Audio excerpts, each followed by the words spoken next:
Today, the Trump administration takes aim at Harvard's international students. House Republicans pass the tax bill, but the debate's likely to continue in the Senate. And Israel's Netanyahu links the shooting of 2 embassy staffers in D.C. with hostility over the war in Gaza.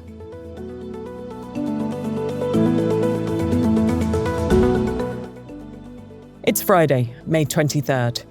This is Reuters World News, bringing you everything you need to know from the front lines in 10 minutes every weekday. I'm Tara Oakes in Liverpool. And I'm Christopher Waljesper in Chicago.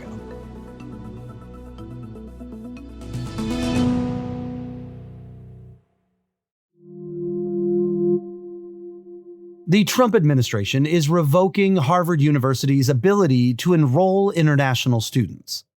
The move to terminate Harvard's Student and Exchange Visitor Program certifications is the latest in a contentious back and forth between U.S. President Donald Trump and the university.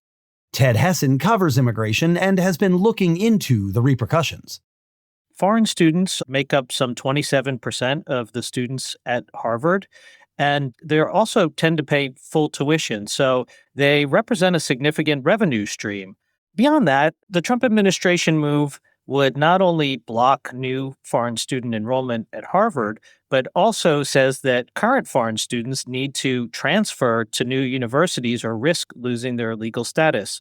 So you can see that this could potentially throw a lot of chaos into university life there for the foreign students, but for the student body in general and for the university. So why is the Trump administration making this move, and why now? The Homeland Security Secretary, Kristi Noem, sent a letter to Harvard, and in the letter, she accused the university of fostering violence on campus, anti-Semitism, and actually coordinating with the Chinese Communist Party. It's unclear what the basis is for some of these allegations. The university has contested it. They say that this is not the case and that they're taking actions to correct anti-Semitism on campus. And she gave them 72 hours to produce a raft of documents about foreign students who've gone to Harvard. And it includes whether they've participated in protests, but also disciplinary action and potential crimes that they may have engaged in. President Trump has had ongoing fight with Harvard University since he took office, and this is an extension of that. And it's actually a mix of two issues, sort of culture wars and thinking that the universities are too liberal, but also President Trump's restrictive immigration approach.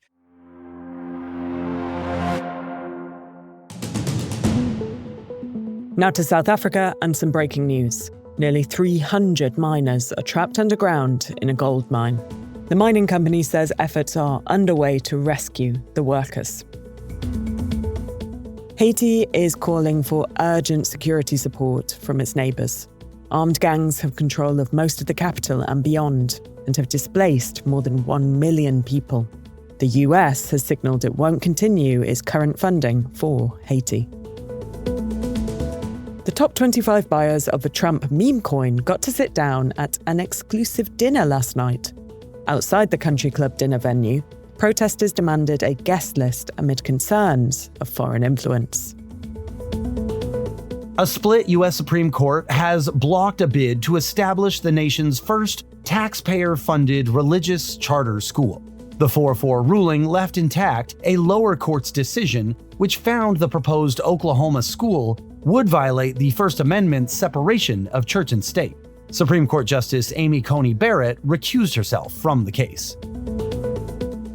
And remember the page with the blog post that Trump held up in a meeting with South African President Cyril Ramaphosa? He was claiming that it showed dead white farmers in South Africa. We can confirm that was actually a screenshot of a Reuters video taken in the Democratic Republic of Congo. Trump was using it as evidence of mass killings of white South Africans.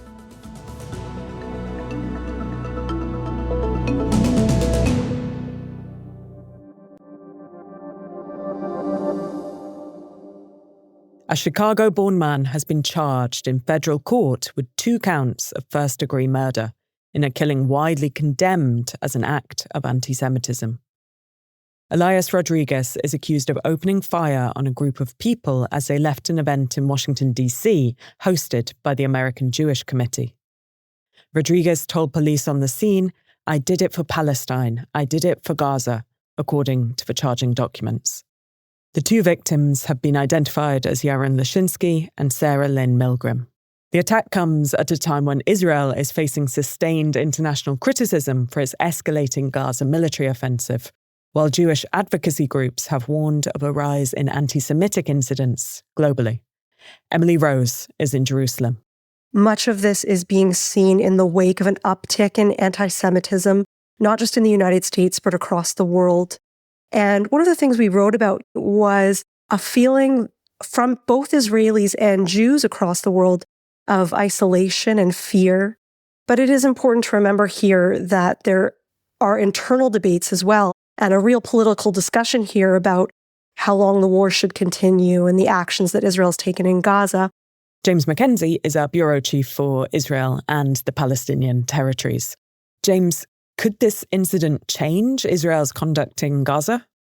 I don't think it'll change the conduct of the operation there, but I think that the communications we've seen from Netanyahu particularly, but also another comment from the foreign minister yesterday, show the way in which Israel is going to be trying to frame its response to this incident and to the sort of increasing international pressure it's faced over Gaza.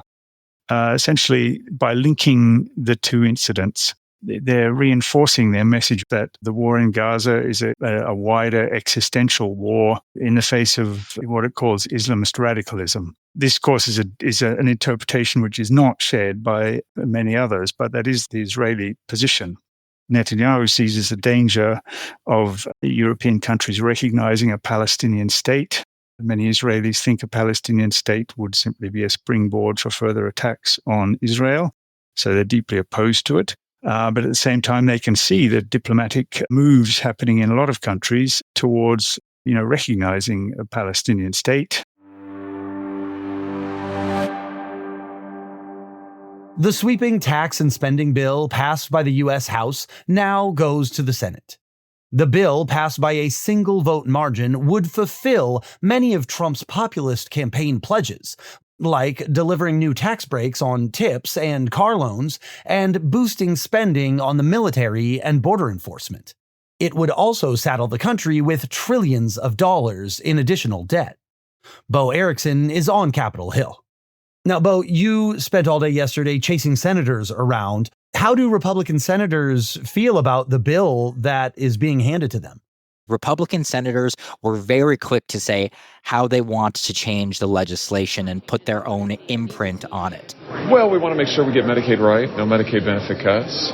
We want to make sure that we get the no taxes on tips, no taxes on overtime. One of the senators I spoke with is Senator Josh Hawley from Missouri. He's quite the populist, and he's worried that his constituents back home will not feel any of the benefits of this bill. We've got to deliver actual tax relief to working class people. And just extending the tax cuts from 2017 is fine, but that's no new tax relief to working people. Another senator that I spoke to is Senator Ron Johnson from Wisconsin, and he's one of those Republicans who is pushing for even more spending cuts. I want to see this succeed, but we have to return to a reasonable pre-pandemic growth spending. And that last point from Ron Johnson, that is shared by several other senators because this legislation is financed heavily by debt. One of the estimates from the nonpartisan Congressional Budget Office predicts that this package will add more than $3 trillion to the federal government's debt. And that debt is already more than $36 trillion.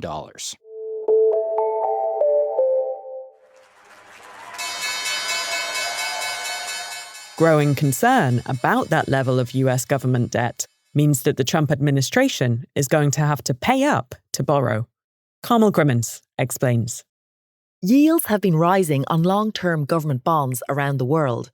Now, the yield on a bond is the interest rate that the government pays to borrow money. So the market is telling governments that if they're going to run big deficits, then they're going to have to pay more to borrow long-term. And that matters because higher government bond yields generally means higher borrowing costs for businesses and consumers. To give you a flavour of the kind of pressure governments are under in the bond market, yields on British 30-year government bonds are at their highest level since the late 1990s. US 30-year yields are over 5%, and yields on Japan's longest-dated government bonds have climbed to all-time highs. You can hear more all about government deficits on the latest episode of my podcast, Reuters Econ World, out on the Reuters app or wherever you listen to your podcasts.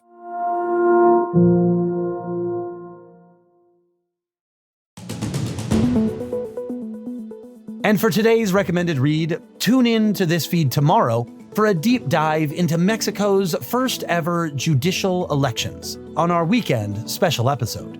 For more on any of the stories from today, check out Reuters.com or the Reuters app. Don't forget to follow us on your favourite podcast player.